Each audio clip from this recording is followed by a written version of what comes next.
If you haven't heard about Anchor, it's the easiest way to make a podcast. Let me explain how Anchor is your one-stop shop for creating podcasts. It's free. Yes, you heard me correctly. Anchor is free. And there's creation tools that allow you to record and edit your podcast right from your phone or your computer. Anchor will also distribute your podcast for you, so it can be heard on Spotify, Apple Podcasts, and many more platforms. Do you like to make money? Well, you can make money from your podcast with no minimum listenership required. Everything you need to make a podcast all in one place. Download the free Anchor app or go to anchor.fm to get started today.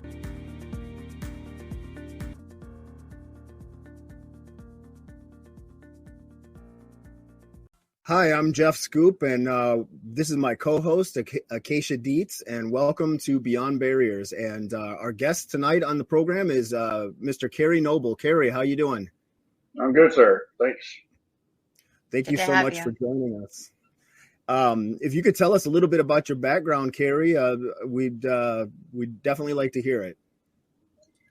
Well, what I'm, I guess, more famous for is in 1977, my wife and I moved to a rural community church up in northern Arkansas from Dallas. We had one child at the time. My wife was pregnant with our second child, and we had some friends up there, and that's really why we went up there, was to visit them, and also to have our second child by natural childbirth, which they did up there. We ended up liking it, in fact, loving it. It was a great area, and we ended up moving there just a couple of weeks after we had the baby. In those days, it was a very pacifistic, non-violent, non-racist organization. We were an apocalyptic group, which meant that we were based on the precept that waiting for Jesus to come back on the second coming, and sort of just preparing for that whenever it happened. We weren't setting any dates or anything at that point. And the first year was very good. It was the best experience of my life. But then, you know how it goes. You meet the wrong people at the wrong time, and things start to change. 1978, we were introduced to a guy who said that what we were doing was great, preparing for the last days, and we were going to help people that came out of the cities during whatever was going to happen. But how were we going to protect ourselves? And he introduced us to the concept of weaponizing and defending ourselves. So we decided, yeah, that makes sense. So we spent $52,000 on guns, ammunition, military equipment over the next 18 months. We got very prepared, and we started training. Became known as survivalist in those days, and ended up being what was known as the #1 civilian SWAT team in the United States. Year after that, we were introduced to the identity, Christian identity, the racist religion of the right. Took us about 6 months to sort through that before we adapted into our own theology. But at that point, now we were known as racist, paramilitary, survivalist. Then from there, it just got worse. And then in January 1981, we changed our name from the church name that we had to the political arm of our church. We became known as CSA, the Covenant, Sword, and Arm of the Lord. Started having a lot of media publicity. The word started spreading about us. We had already built a training ground, a 4-block mock town called Silhouette City. So we started training people around the country.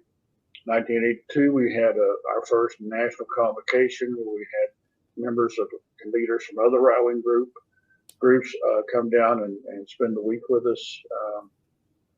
And then everything progressed. And in 1983, Gordon Call, who was a tax protester up in the Dakotas, killed a couple of U.S. Marshals and fled. Was discovered down in Arkansas, not too far from us, and was killed in a shootout. That sort of accelerated everything. We made plans for retribution. 1983, we planned the bombing for the Murrah building, the Oklahoma City Federal Murrah building. That fell through. We had assassination plans for killing a federal judge, a federal prosecutor, and FBI agent. Those plans fell through also while we were on our way over there. And for a while, we stepped out from the movement, just kind of touching base to see where we were headed. The leader of the group and I became sort of opposite ends of a particular thing that was going on. And in June of 1984, in order to make amends with the leader of the group, I volunteered on a mission to go around a gay park in Kansas City, kill whoever was walking around, and then set a bomb up in a adult bookstore. Both of those plans fell through. So while I and the guy that was with me spent the night to see what we felt like God wanted us to do. The next morning, on a Sunday morning, we went to his old church, which was no longer his church. It was a Metropolitan Community Church. We figured this is what the Lord wanted us to do. So we took a bomb of a briefcase with C4 explosive and a timer in there. As time went on, I knew we'd have to sit there for a little bit, but as time went on,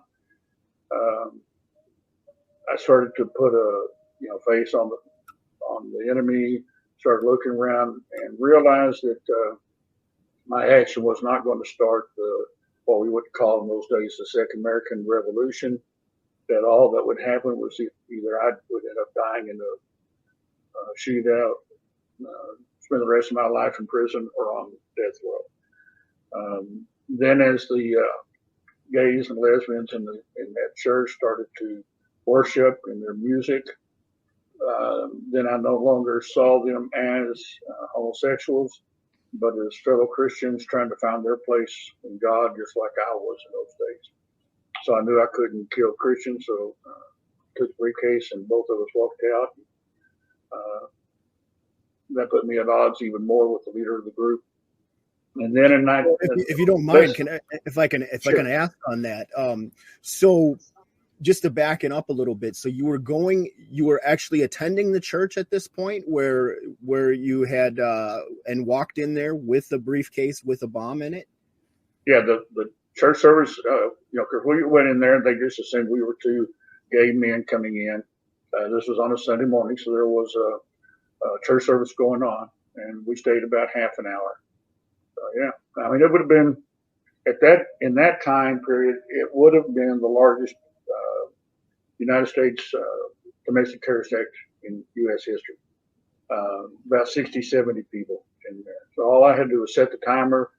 It walk out about 10 minutes. It would have leveled the place. Wow. So just for our listeners, and to back it up a little bit, because I know I kind of just pushed right into the story, but so Kerry Noble is a former extremist. He was involved with the CSA, which is a Christian identity organization. And Kerry, so specifically, so you had went into the church, you had a bomb ready to go, and at this point you had changed your mind while you were in the service. And so how did you come to that point that Well, obviously when we first went in there, you had the guys on pretty much one side of the congregation, women on the other side, and they were not real affectionate, but there was some kissing on the cheek or arms around each other, that kind of thing. Not what I was expecting. We had the propaganda that a gay church would have sexual orgies going on or something like that. The pastor came out and started talking about his sexual relations with the music director, both males, of course. And, so that seemed to solidify this is what we ought to do. The longer I sat there, like I said, I started putting the face on the enemy, which you're not supposed to do, obviously. Started seeing them as people as opposed to the caricatures of what I had expected, third eye in the middle of the forehead, horns, whatever, just, it was not, these look normal. And I started realizing that, these people have never done anything to me. I hadn't been around homosexuals before, didn't really just couldn't identify with them at all. But for the first time in my life, I started just realizing these people were just like me. And then when the music started, course, music for us at CSA at our compound was very instrumental for us. You know, we had church services 4 nights a week, basically. So once the music started, and I saw people, lift their heads up towards the ceiling and praying, or lifting their hands up and singing, which was a lot of what we did too. Then it hit me that what they're doing is just trying to be accepted by everybody else, find out what God wants them to do.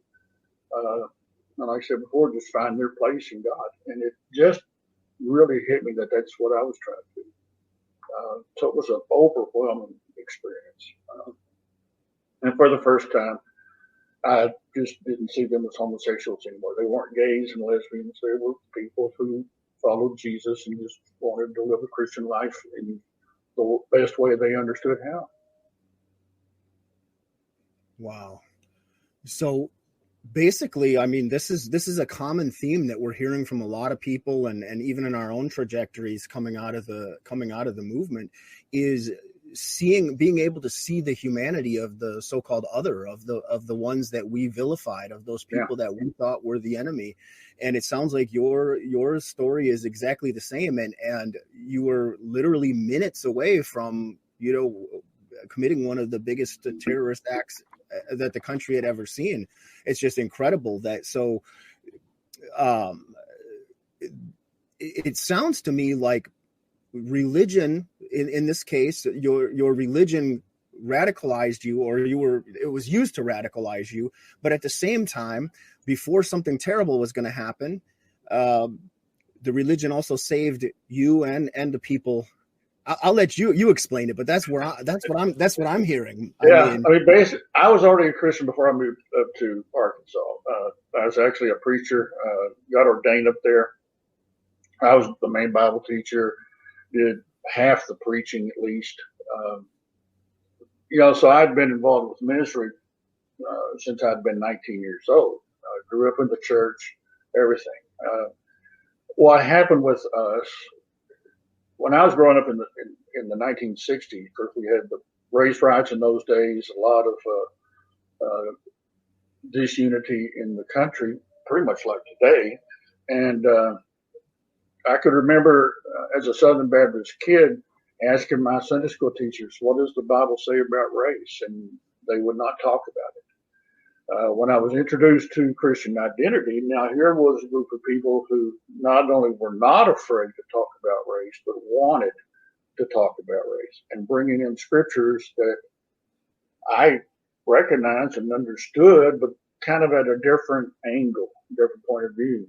And it took us a little while, like I said, about 6 months to kind of sort through it all. But eventually we reconciled with it. And by reconciled, I mean we accepted it to a certain degree. Jim, the leader of our group, and I were both raised in the churches. But as you said, if you don't know a group of people, it's easier to believe the stereotypes and the propaganda. When it came to being the anti-Jewish aspect of it, I'd never known any Jews, never been around Jewish people, or never gone to a synagogue, so I didn't understand that part. So that was easier to stereotype. Same thing with gays and lesbians. Blacks, I had more of a trouble with because I had black friends before I moved up to Arkansas that I used to work with. So characterizing them in terms of Christian identity was a little bit more difficult for me. So that I kind of put it back in my mind. With in those days, this was the late 70s, so it hadn't been very long ago since prayer was banished from school, since abortion started. So we saw a lot of things in society that we did not like, and that seemed to point even more to the last days that we were preparing for. Pretty much like you have now. There's a lot of religious preachers out there who strongly believe that we are in the last days and are willing to do whatever it takes to kind of usher in the kingdom and get Jesus back here as quick as possible, even to the point of being willing to go into some sort of apocalypse. And that's what makes it that much more dangerous. So what would you say to like young people or people that are getting involved in this? And I understand Christian identity. I'm familiar with Aryan nations and a lot of that. The CSA was before my time, but I certainly have a fairly good knowledge of Christian identity, and I understand how it's utilized and everything. So what would your message be to as somebody that just about ended your life and the rest and many others going down this trajectory and this path, and as we know, it's an endless path of destruction, the movement. What would your message be to young people that are looking into this, that are kind of on the fence and going, well, or maybe that are already in the movement, that are considering leaving? What would your message be to them? What I've told people in the movement for several years now is, if you stay in the movement, there's no such thing as being stagnant in the movement. You can't stay in one spot. So you're going to have to either get out or go more extremist. If you go more extremist, then you're looking at two paths. You're either going to go to prison for either a short period of time or a long period of time, depending upon what you do, which means that you could end up dying in prison, or you'll die in some sort of a shootout with cops. Either way is not pleasant to look at. So if you're in the movement and you understand the ramifications of what you're doing and the possible roads that you're going down of what could happen to you, then you need to kind of step back just for a second and ask yourself, is this what I really want? Why, first of all, am I doing this? And I have found that people in the movement got involved because there's something in their lives they're not happy with. They're not content. They're angry with their lives. They're upset for some reason, and they want somebody to blame. One thing I discovered in the movement was, first of all, and I was a recruiter for our group, I'd find something that you were unhappy with, and that would be the hot button, and I'd push it as much as I could, and then I'd tell you who's to blame for it. Take away the personal responsibility, first of all. It's not your fault what's going on in your life. It's the fault of blacks, Jews, Mexicans, gays, and homosexuals, the government. It didn't matter to us who you wanted to blame. My job as a recruiter was to find out your hot button and then point you in the direction of blame. So, and that purpose was to get you more and more angry at something or somebody. Once I could do that, then you're in. So if you're in the movement, the first thing that you got to do is step back and say, okay, why am I angry? What's wrong with my life? Why do I feel out of control over my life? And then ask yourself seriously, is there something I can do to prevent what's going on? Are there steps that I can take, or is there somewhere where I can go for help? Oftentimes, of course, once you're in the movement, the only stuff that you hear is from other people or other groups that are in the movement. You've stopped listening to the other side because they consider it a betrayal. So if you can start to listen to people or organizations on the other side so that you can have a little bit of balance, that's essential. You've got to question what's going on, and then look at the leadership. Are they what they proclaim to be? Are their lives what they proclaim to be? Or are they simply in it for the money, which some of them are? Are they in it for the ego and the glory, which some of them are? And are they manipulating you to where you do the illegal acts and they sit back and just call the shots, which is usually the case? So you've got to question the motives. Once you kind of start doing that, I have found that people will start to crack a little bit. And, I can get them to think a little bit, because there's a certain point, as y'all know, once you're in the movement, there's a turn-off point to where you turn off all the logical thinking, all the critical thinking, and you just accept everything that you're told. And that's, at that point, you're pretty much a zombie. Absolutely. It's funny you mentioned that, because I know Jeff has mentioned it before about how it's like open-mindedness brought us into the movement, and open-mindedness is what will bring you out of it. Because, once you're in that echo chamber and that bubble, you become very closed-minded, because that's the truth. That's the only truth there is.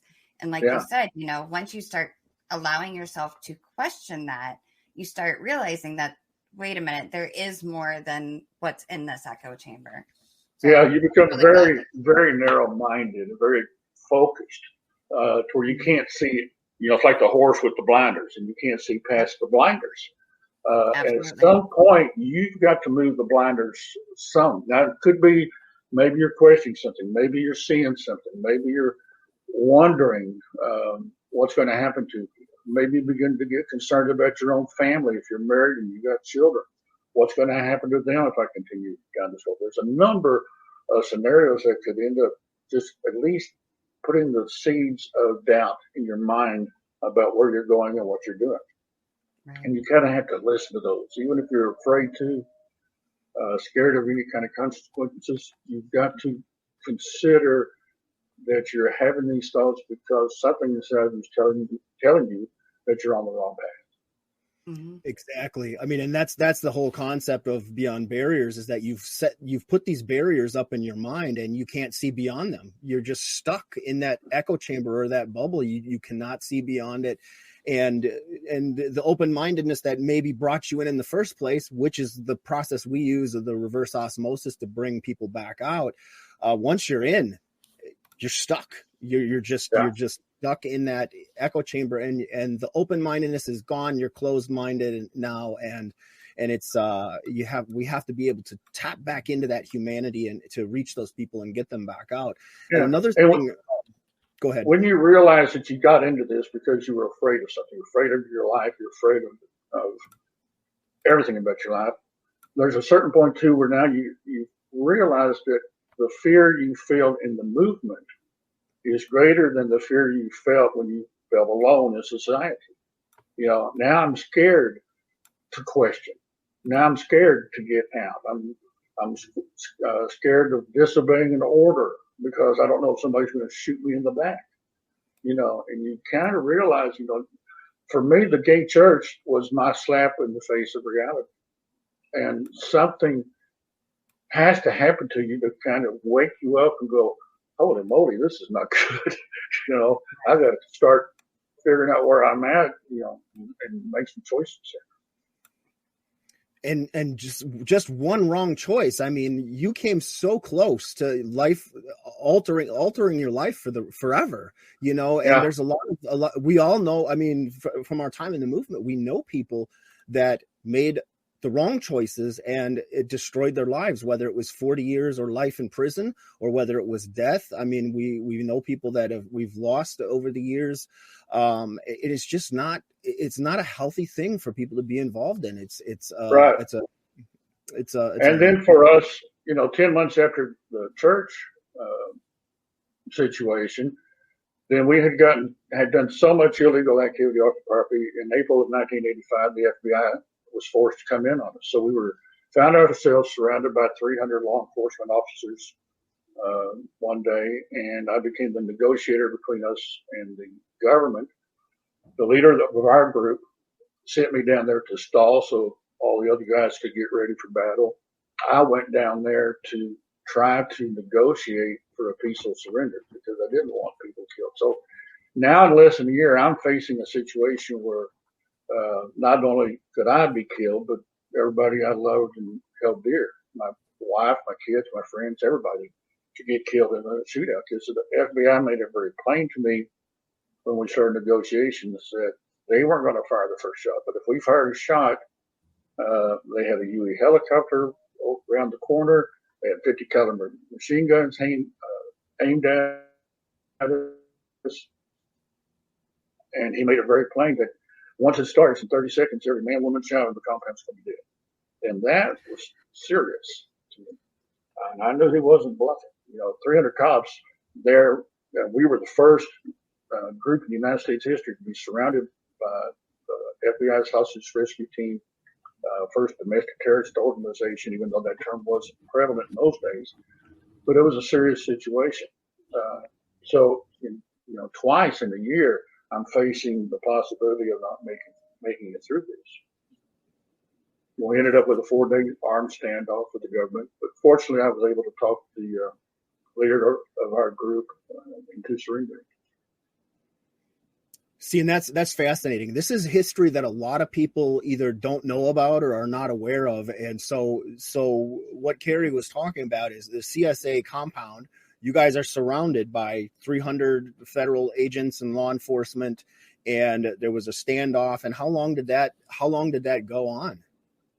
That went on for 4 days. It started on April 19th, 1985, when Jim finally surrendered on the 22nd. So we had the 19th, 20th, 21st, and the 22nd on the standoff. So, as the guys sit down to negotiate, I didn't even know if I was going to make it down to the bottom of the hill before some cop decided just to shoot me right on the spot. Not easy having cops aim their guns at you. I can tell you, it's, reality really wakes you up. And then once it was all over and our leader surrendered and all the guys surrendered and everything, just a huge relief that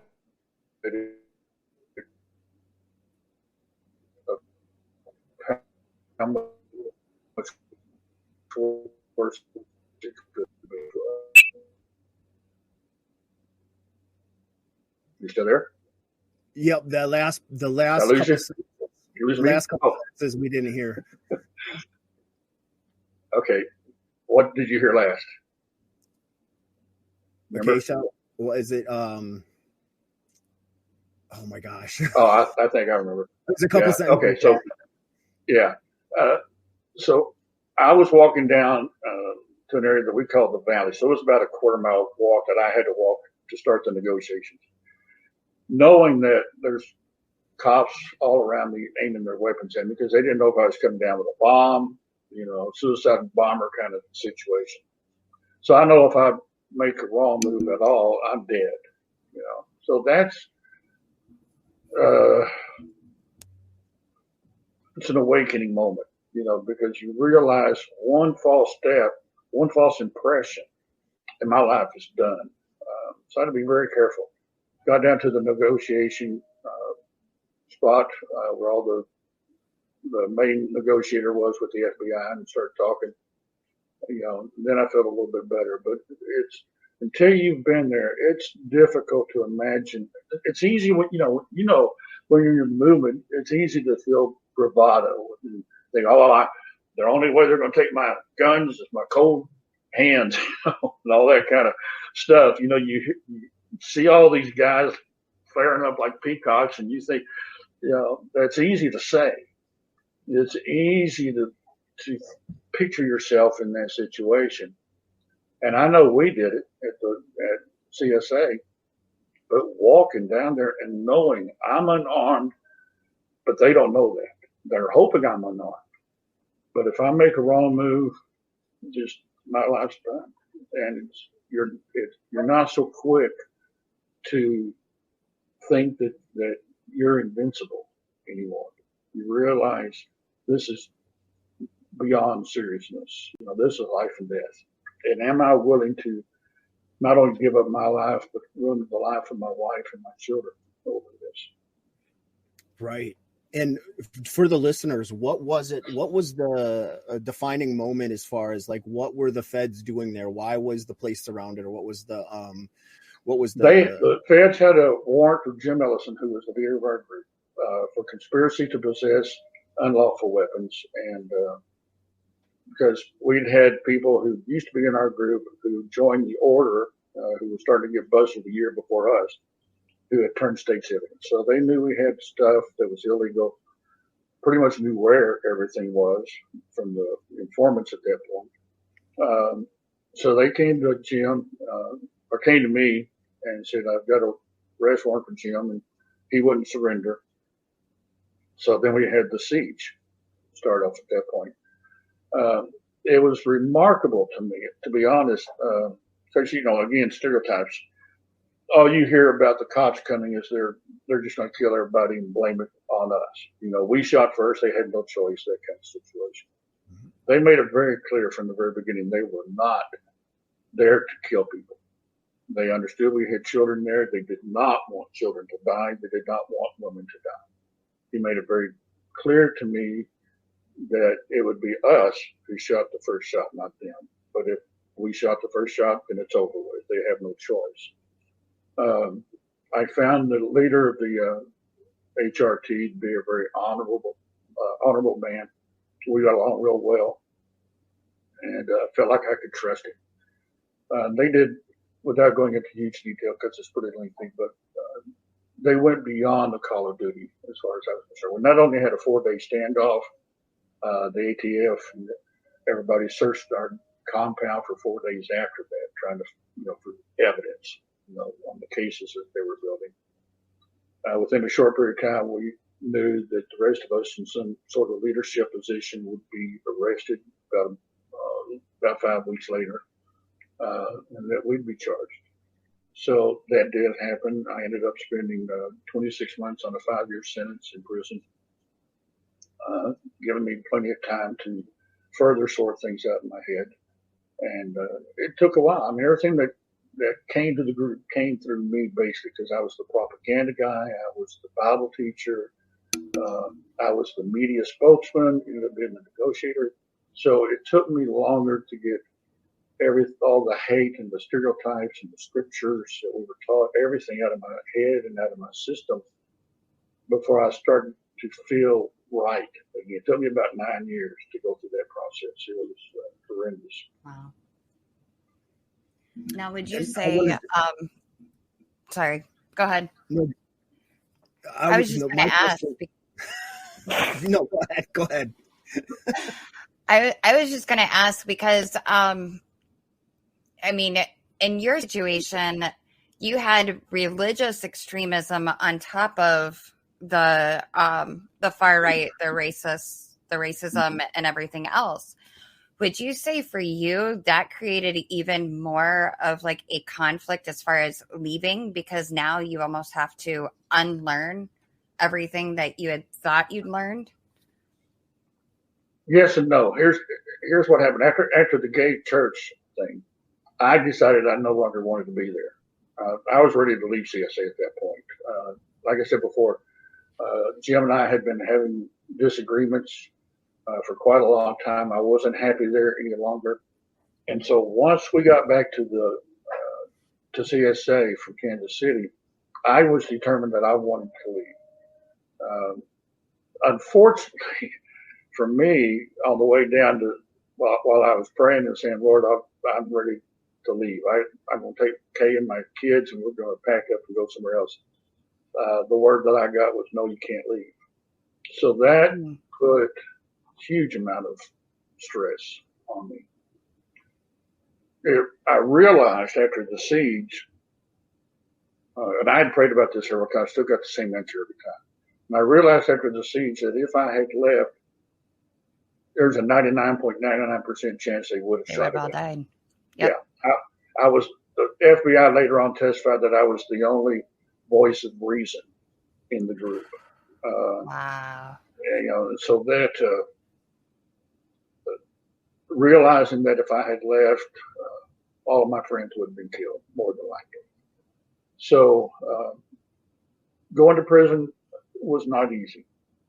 I'm sure. Sorting everything out of my head was not easy. And for quite a while, to be honest, I was kind of angry about it with God, Mm-hmm.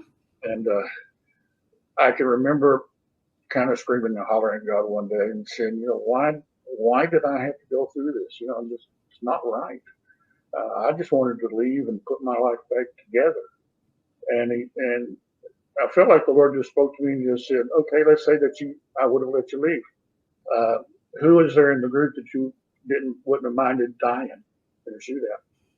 And okay, I get it. Right. It's, right. I didn't want anybody dying. So, going to prison for 26 months is an easy price to pay if you realize the lives that you saved and the good that you could do afterwards. Right. And if I can keep people from making the same mistake or worse, and I knew people that were in the order that never got out of prison before they died and still are in prison to this day. Breaks my heart, because I know that they just listened to people they should not have listened to. I knew men in the order who had a good heart, and just listened to the wrong propaganda, pushed a little too far by the leadership who didn't want to get their own hands dirty, but manipulated others to do it. And it's too late for them. They'll never get Right. it. That's incredible. This story, tonight's episode, should serve as a lesson to anyone that's in the movement about how quickly one bad decision could alter your life or could cost people lives. And I think it's incredible, the trajectory and what all took place, Kerry, and that that you were able to in this case maybe save quite a few lives in the process, and in your own process, and when you were de-radicalizing and getting out and the work that you do now, speaking out. The question I had for you was, you had mentioned earlier in the program about the federal building in Oklahoma City, and yeah. I know, but I'd like you to tell us a little bit about it. But I know that from history and all that Tim McVeigh had went through CSA or was allegedly connected to it in some ways, and then he went on to blow up the federal that exact same federal building. What is there any connection or anything about that you would want to talk about? Well, he never was connected with CSA. He never had been to the group, what we call the farm. He had never been to the farm at all, to my knowledge, and I'm pretty sure I would know. There is a report when all this was done that he had visited, or at least had called, a group that we were associated with, Ellingham City, before the bombing. The only connection between McVeigh and us was, of course, we were raided on April 19th. That's when the siege started. April 19th, 8 years later, is when the Branch Davidian fire occurred. And we know McVeigh was there, and he got angry over that. 2 years after that, you had Richard Wayne Snell, was executed at 9 o'clock at night on April 19th of 95, the same day as the Oklahoma City bombing. So Snell was a quasi-member of our group, never lived with us, but visited several times and sort of an honorary member kind of thing. So there's a connection there, and the fact that we were the ones who originally planned to bomb that particular building, and for McVeigh to pick that same building had to be more than a coincidence to me. We know that he followed the Turner Diaries. And of course, in the Turner Diaries, it was the FBI headquarters in Washington, D.C. that got bombed. It was not the Murrah building, because that's just a small federal building in the middle of nowhere kind of thing. Why pick that particular one? It had to have significance. And as y'all know, any kind of terrorism, whether it's domestic terrorism or foreign terrorism, symbols mean a lot. Mm-hmm. So picking that particular building had to symbolize something. FBI couldn't prove anything. McVeigh, of course, never talked. But from my point of view, the only reason for him to have done that particular building was as a going away present for Wayne Snell. And just saying, 9 or 12 hours after I do this, you're going to be executed, but I wanted you to know that it's done. And there's records that stated from prison that Snell had told a guard, I think it was that morning, that something's going to happen today. And I just want to make sure I can see the news as much as possible. So for me, there's got to be a connection. And it kind of hurts, to be honest, that if that connection is there, as I've always suspected, that we had at least a small part in that.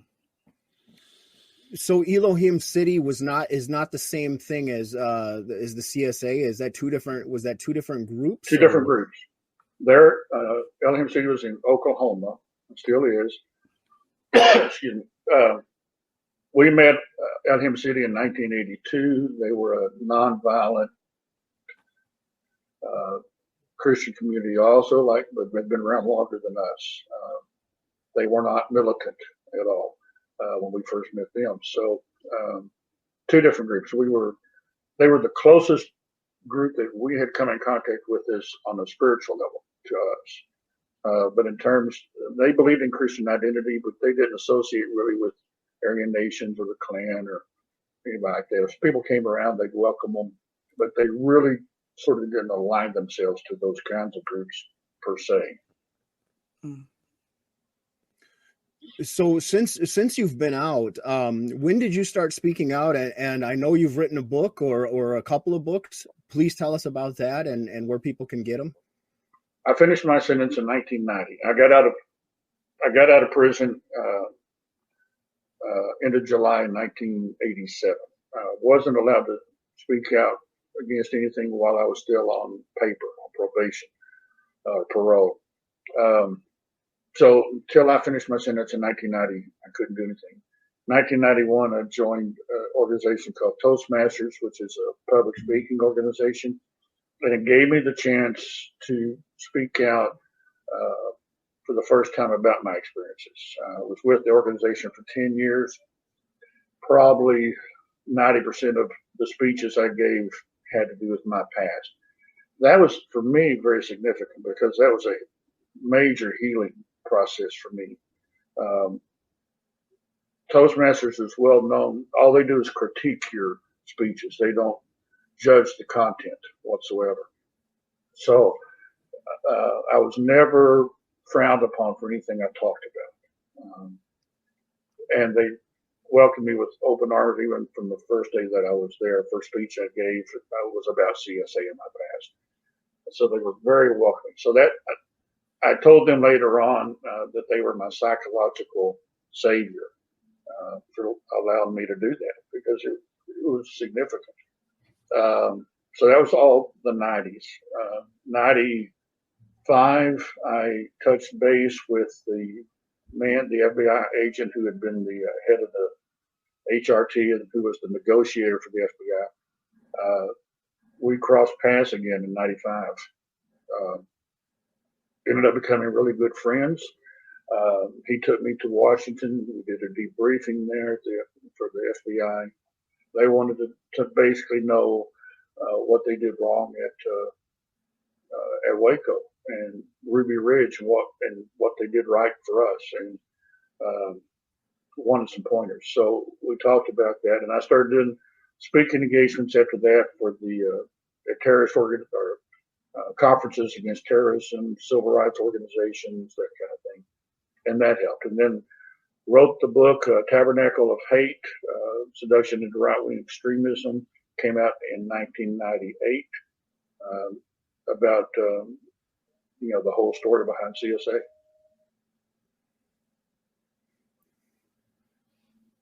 Now, where can people get that? Is the book still published? Is it still available where they can? It is still available. They can go to Amazon.com. They can just type in my name, or they can type in Tabernacle of Hate. Find it. It's got it.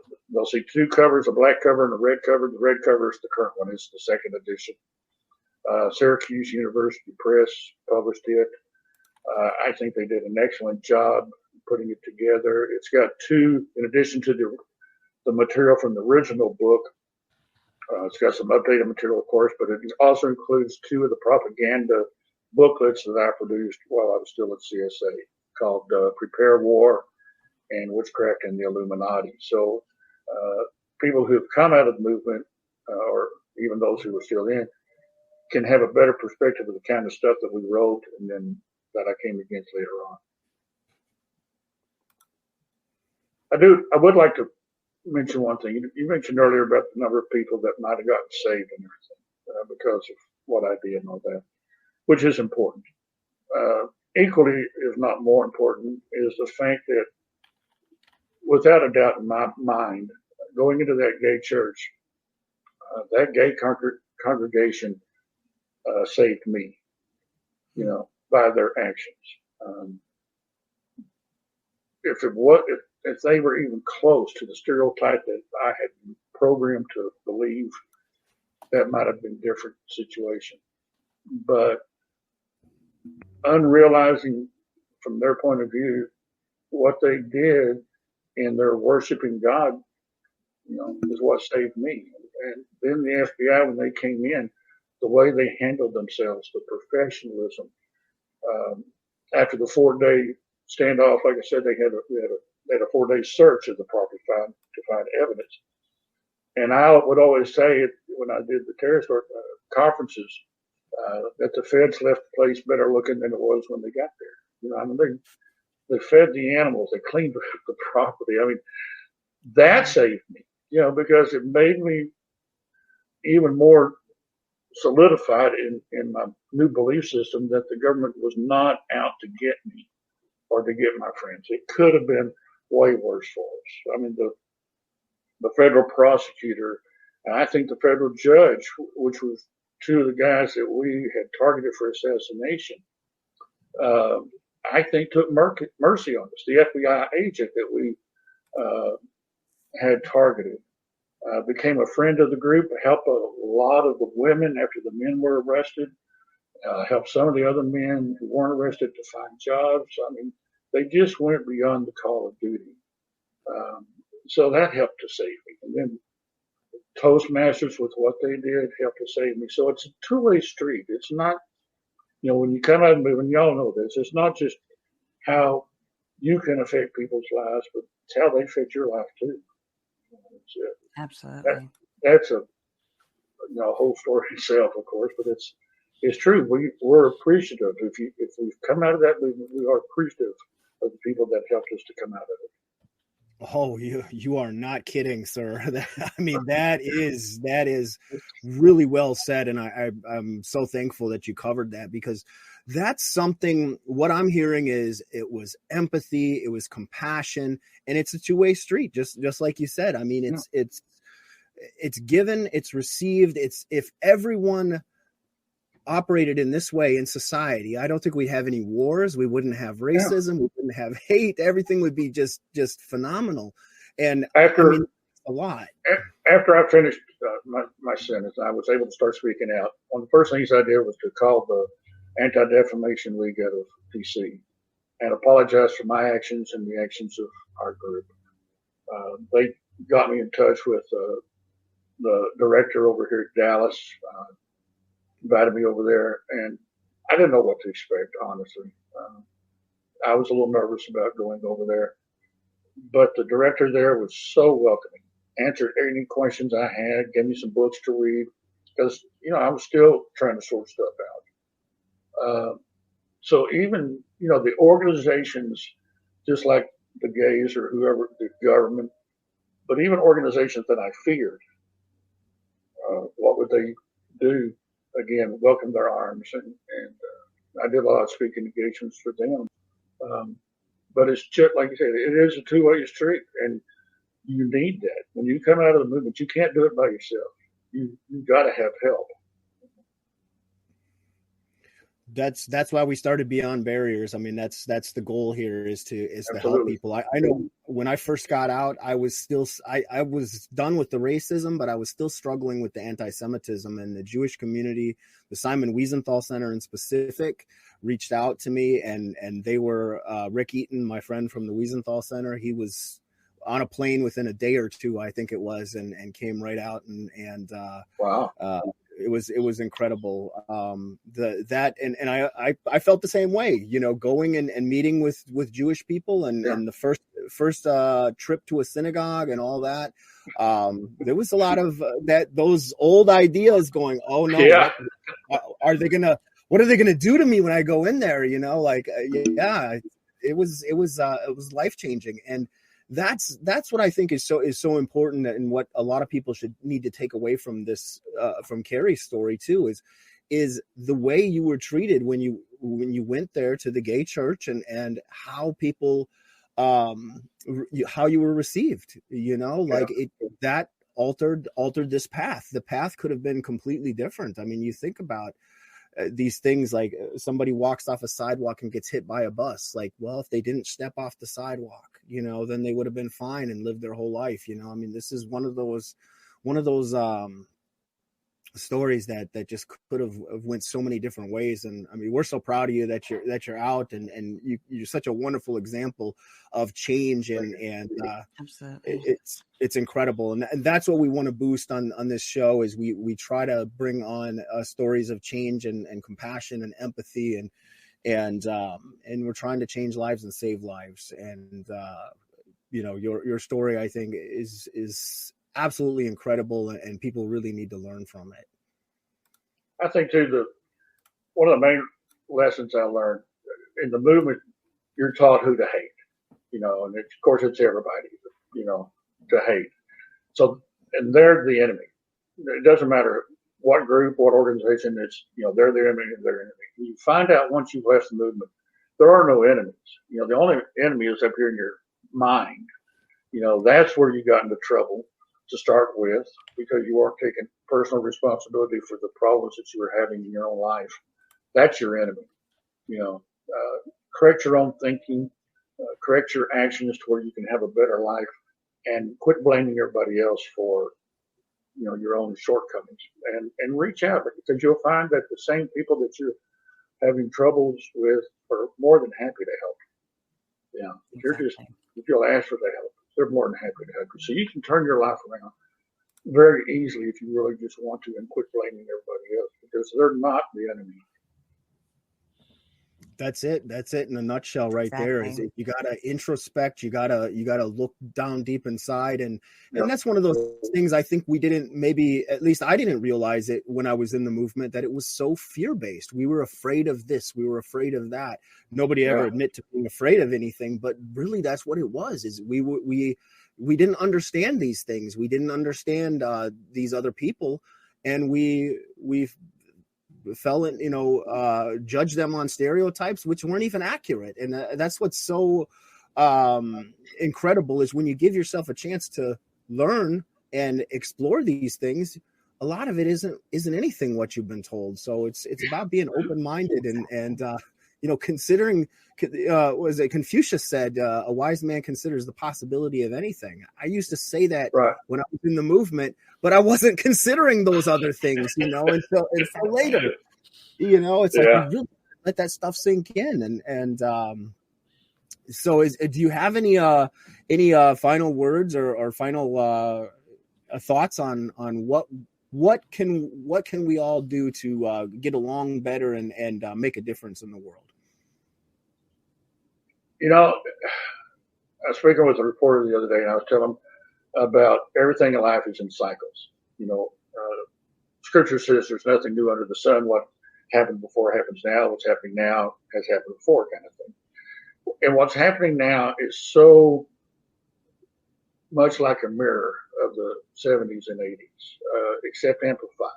Of course, in my day, we didn't have the internet, so you didn't have a way of talking to other people. But we did what a lot of people are doing now, and shutting out everything except the negative. We did that. We quit reading papers. We quit watching the news. Quit TV altogether. All we heard was the right-wing stuff coming from other right-wing groups. So garbage in, garbage out. So the big message for me today is really look for, especially people who are holding on to QAnon, really look at what they're saying and think of how possible this really is. I can remember that towards the end of CSA, one of the things that really started me kind of questioning stuff was there was a teaching in those days that said one Jew controlled the eastern half of the planet and another Jew controlled the western half of the planet. You heard that one? So two Jews controlled the whole planet. They manipulated everything, right? And I finally got to the point of saying, well, that's kind of stupid.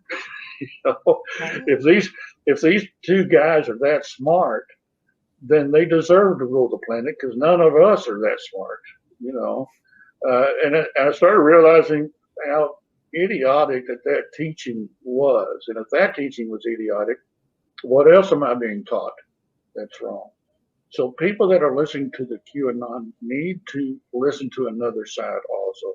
Need to ask yourself, how feasible is this? Is it really feasible that Donald Trump is going to all of a sudden become president on March 4th? I mean, come on. You've got to think about these kinds of things, because if you continue again to believe them, what road are you going to go down? How much do they really make sense? And just question little things. can change your life very quickly for the better if you'll start questioning. Exactly. For sure. I remember being in the 90s. I was out at Aryan Nations for, I think it was a month or so. And I remember attending a militia meeting up in Sandpoint, Idaho, a little bit north of Hayden, where the compound was. And a lot of the stuff that was coming from the militia, and back then, it was so easy to debunk some of it because they were like, well, the Chinese are going to invade or the Russians are going to invade, and they'd have an actual date for it. Like it would be like March 7th or something like that. And like the days would come and go. And a lot of times it was in 10 days, this is going to happen. And you're like, oh man, really on edge for 10 days. And then it passes and it's like, wow, that was stupid. Why did I think that? And for me, that didn't, it registered like, okay, I'm staying away from the militia because these guys are kooks. They're saying that these things are going to happen and it never does. But I still stayed in the movement, because there wasn't, the conspiracy theories weren't quite that wild where they were actually giving dates and stuff like that, where the militia theories at that time anyways were so easily debunked. And, but like what you said, I mean, people need to question these things, and even the things that are seemingly not as full of holes, or the theories that are not as full of holes, you still got to question it. You still got to consider the other possibilities. And you've got to look. I just posted a thing today that talked on Twitter about you've got to look at the situation of just like if you're in the movement, you got this path that you're going to look at. Am I willing to die or go to prison nationally, or do you want to continue down this path and really divide the country? Do you really want war? I saw one article today that a conservative was saying that we want the Armageddon. No, you don't. You have no idea what Armageddon is. You have no idea what war in this country can do to people. You're complaining about a snowstorm right now, maybe not having electricity. Guess what? That's nothing compared to what you're saying that you want in this country. So people need to wake up and say, is that what I really want? Do I want war in the United States of America? And to the possibility of even nuclear war. And you got to be an idiot to want that. Wake up. And the only reason the evangelicals are pushing that agenda is because they think they're going to get raptured out of it beforehand. Wake up. There is no such thing as the rapture. Wake up. You're being lied to by your preachers also, as well as these manipulators that are trying to stir up trouble. You don't need that. We don't need Armageddon in the United States. Do we want to be like Israel or a Palestinian nation that just has war all the time, right. Watching your children die, famine and diseases go rampant? Is that really what you want? Or you want it because you think you're going to escape a head attack, which is a cowardly thing to say that you want because you're not going to be there, Right. So wake up to your preachers also and hold them accountable, as well as the politicians that lie to you, as well as the leaders in the movement that are lying to you. Exactly. Could not have said it better. So true. So true. I just want to thank you very much for coming on, and I'm sure we'll have you on again because there's so much that we could discuss, and you have so much wisdom to let people know. It's just, I'm very, very thankful that, one, you're not a part of that life anymore. And two, like you said, your purpose was fulfilled by staying because you were able to save lives by staying. And I'm sure that wasn't easy. And I'm sure going to prison sure as heck was not pleasant at all. But I'm thank you that you're here now to be able to tell that very much. Well, thank you. I appreciate that. Thank you.